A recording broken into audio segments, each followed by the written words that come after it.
Hi guys, Patrick here from Wrestling Nerds, and yes, this is that video that I've been promising for a couple of weeks. It is the Corfu airport kind of review.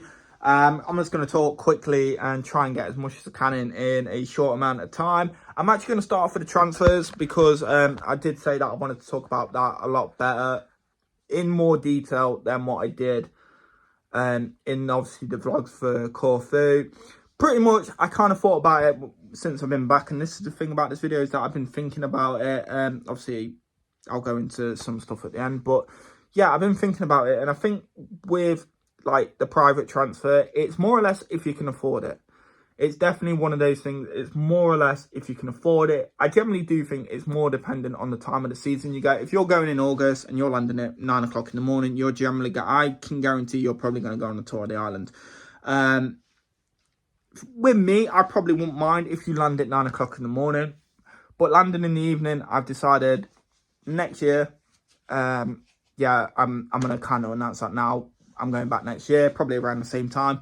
But yeah, next year, I'm thinking if we're landing at 9, 10 o'clock, we're going to get a private transfer from the airport to Sadari, because the reason is it was like obviously with what happened was that we ended up not getting, I generally think we didn't get to the strip till like 5 to 12, so that was like with that half-hour walk, and it was like, oh god, like kind of thing. So, and it was like kind of lucky because most of the shops on the strip shut at 12 o'clock, definitely the food shops, like kind of thing. So it was kind of like we wanted to go get obviously food, wouldn't have had a problem because San Marino was open till it stays open pretty much 24 hours.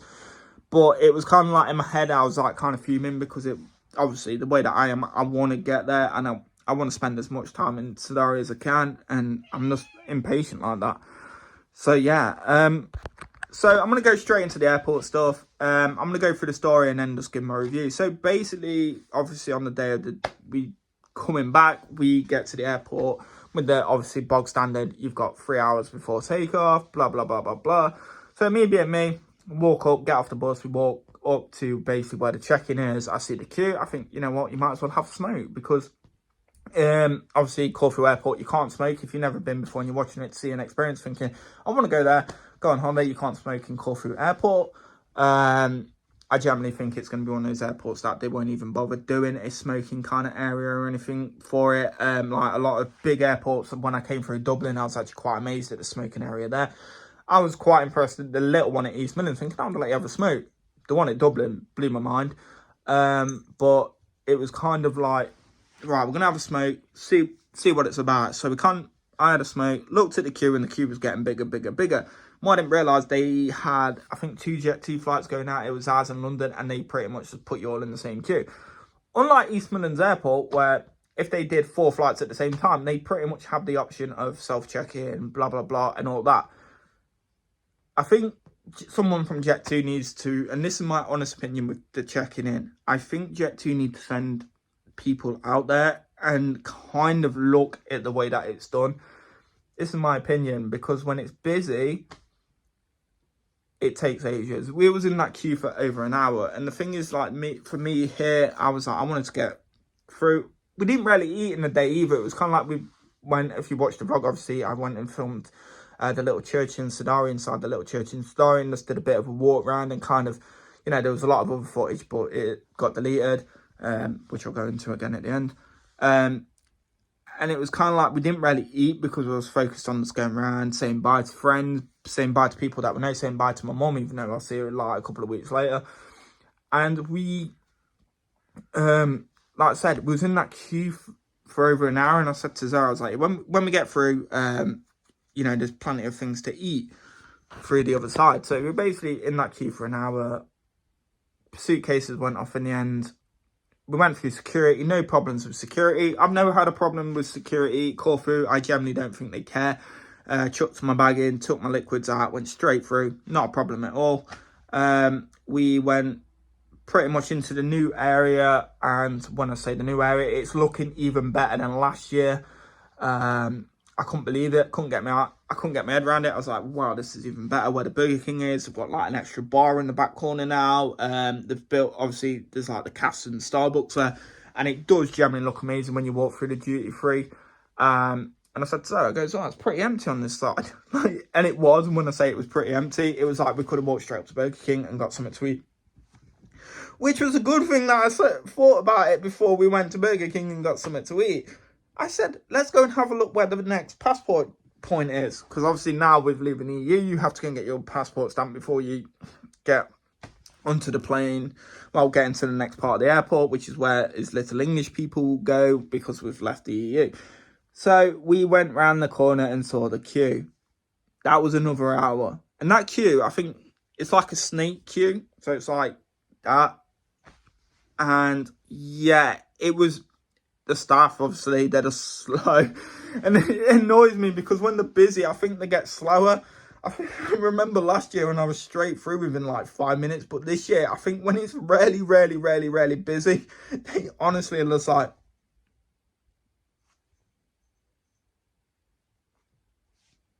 stamp, there you go. And the thing is, that process could be done, I think, a lot quicker. Maybe they do it on purpose. No comment. I don't want to start a conspiracy to wind folk up. But yeah, by the time we got through there, it was another hour.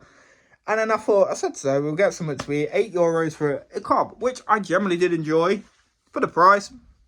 Yeah. €6 for a can of beer that I put in my bag. And then I said, I'm going to go to the bar and have a proper pint of Alpha because they had Alpha on this side. Got sat down after eating the food, got my pint, sat chilling, took the sip. We're talking probably about half hour before the gate opens. Gate opening. Half hour before. Gate opening for Eastman's flight from Corfu. I've still got half hour. This is me. So I'm chilling. And I'm looking and everyone's just running towards the gate. I'm thinking, right, fair enough, we'll let the queue go down. And I'm not being funny, that queue, when I say the queue, I literally looked and it was coming, obviously if you've been in the second part, it's like a glass wall and you can see where the gate is, like through this wall. And I turned around and the queue was like all the way to the back. I literally sat like that, turned again, it was gone. I was like, what the... They literally like power bombed you onto that plane, basically. Power bombing them onto the plane.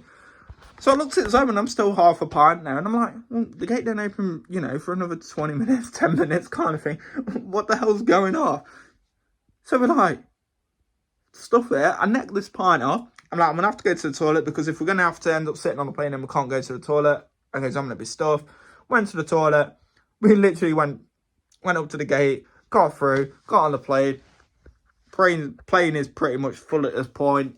We look, and then the guy goes, oh yeah, by the way, just to let you know, we're glad that everyone's got on the plane early, but we're still going to have to wait 20 minutes. I was just like, for fuck's sake. Lucky enough, I think he got us out 10 minutes early. So I'm just going to go, and that was it. And then the flight was easy, landed at East Midlands roughly on time. I think it was about 10 minutes early. And then, yeah, straight through at East Midlands. Got the cases, got a taxi, come home, and that was that. So my review of Corfu Airport from this year is that I don't think I was expecting to be busy. It's not me actually doing a proper moan. It's kind of me trying to break it down and just saying this is my experience. When it's busy, if you're doing a private transfer to the airport, I would give yourself time to get there. Don't do the roll in. If you're flying to England anyway, don't do the roll in like I'm going to roll up 2 hours before. I generally would not do that if you're in peak because it's that risk if you're flying to England. Obviously, if you're flying to anywhere in Europe, you could probably just roll up and get straight in. But yeah, I generally think like private transfers, don't take the risk. I was thinking about it. This is one of the things I actually did think about, and I was like in my head, imagine if you were a private transfer. I like to get to the airport like before 3 hours. And I was thinking, man, if you did, we did 2 hours of queuing on the Jet2 transfer. If it was on a private transfer, that risk you could have took to missing that flight, the thought of it is insane. And the simple fact is, it would be classed as your fault because you didn't show up to the airport, on time when they advise you to. So it's a bit crazy. I generally do think the airport needs, like Jet2 and these companies, to go over there and say, right, let's see how you're doing it. This is how we do it in England. This is how we do it elsewhere in the world. I generally think they need some sort of, like, when it's busy, they need that sort of training. it's no offense to anyone that works there. I genuinely appreciate the hard work you do. I do love you guys. You know, I do love you guys. But overall, you know, obviously, as I said about the holiday, it was great. It was great to meet a few people out there who generally do watch this channel. And it was just great just to spend time out there. And that's my review of the airport. So I'm going to quickly go into it. Yes, next year. I can't really confirm it yet. I will know in about 2 weeks' time. I will update you. I'll update YouTube. Obviously, you guys on here with that. And then also now looking at 2024 at the same time. So I will let you guys know about that. And the 2024 one is going to be in peak summer. So that's going to be really interesting. And it's going to be 2 weeks. Hopefully, fingers crossed, we're going to be able to get 2 weeks out there. So that's what I'm really looking forward to.